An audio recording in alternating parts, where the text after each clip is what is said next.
Welcome to Market Report Monday. I'm Matt Lloyd, your Chester County real estate resource, keeping you up to date on what's really happening in our local housing market. Let's jump into the numbers to see where the market is heading. All right, so we'll start with the Industry Watch report, and that comes straight from the Bright MLS system. We're going to be talking about Q3 in 2025 here in Chester County, PA. The key metrics we're going to be looking at right down below, we'll start with the median sales price. For Q3 2025, the median sales price is $570,000. Year to date, it's up 7.5%. Average sale price, we see that it's north of $663,000, and year to date, it is up 7%. These are all great signs that you want to see. In our local market, what we're seeing is the general sense is appreciation is still climbing.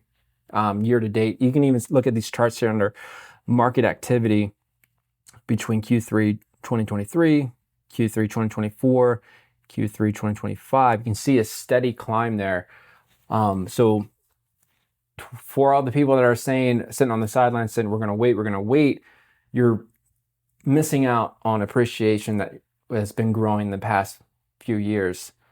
This is a big statistic that we want to park at for a little bit here. This is percentage of original price received. For Chester County, we're looking at 100.6%. So not much of a change year over year. And what this means is the percentage of people that are listed. This means the percentage of people that listed their home at a certain price, got what they were asking for. Since it's sitting a little bit above 100%, that means people are getting more than what the original list price was.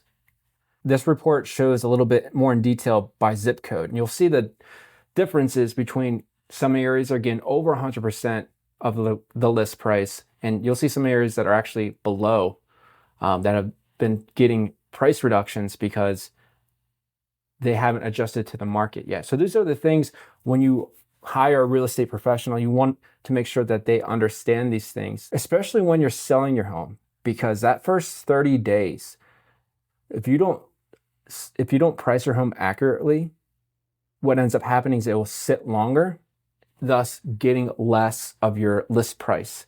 So it takes longer to sell, and you're also seeing lower values of your home sale.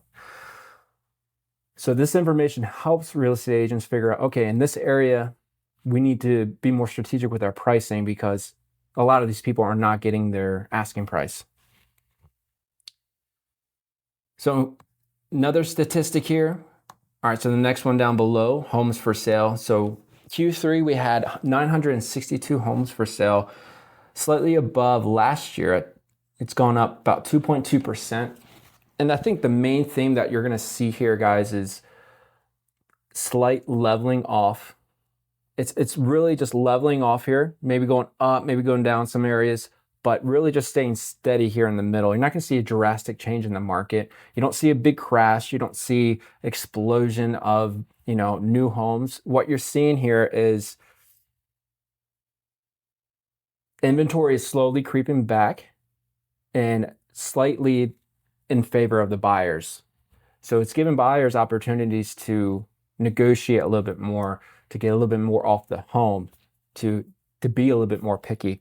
That's what we're seeing. Closed sales for Q3 1719, up 5.1% over year. Right here, month supply. What month supply means is that if we didn't add any more homes to the market, it would take us 2 months to completely sell out of our inventory.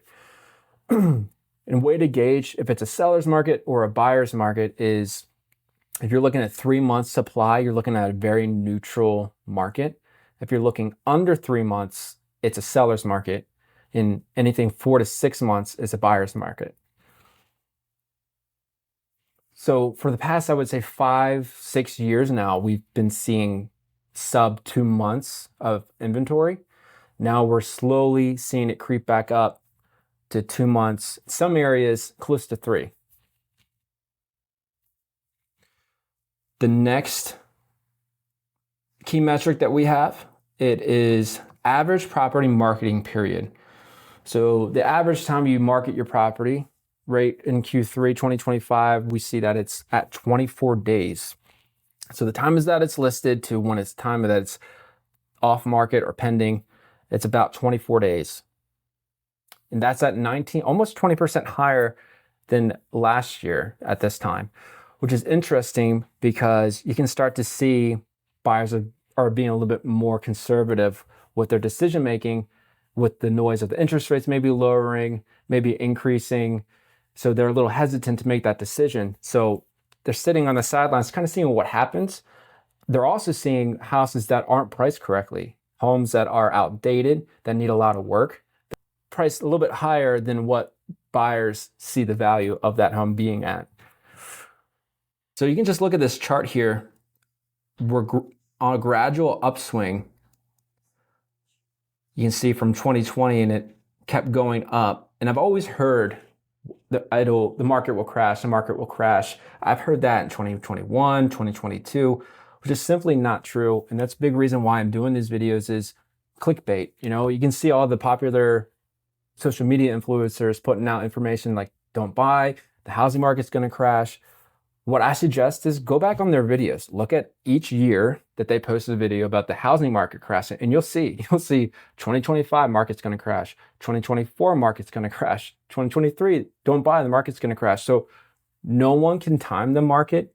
Any financial person will say timing the market is impossible. It's more so important with the time that you spent in the market. On this page here, you'll see all the different zip codes in Chester County, and it breaks it down a little bit more in detail about the median sales price, original, like median sale price, the pricing, percentage of original price received. So you see some areas, like I'll do, for example, Oxford, PA, they're getting almost 108% more than asking, which is interesting to see. And then you go down to areas like, I don't know where 17527 is, but they're getting less than 94% of asking price. So when you're working with an agent or you're a buyer or seller, it's important to know, like, okay, the houses I see on the market right now aren't getting what they're asking for. So we need to figure out where we need to be in order to price our home. As a buyer, you're going to want to look at this and say, wow, the values are being corrected in these areas, and there's potential negotiation, some credits I can possibly get if we look in these areas with lower percentages. Well, that's it. That's a market update for this week. I hope you enjoyed it. Thanks for watching.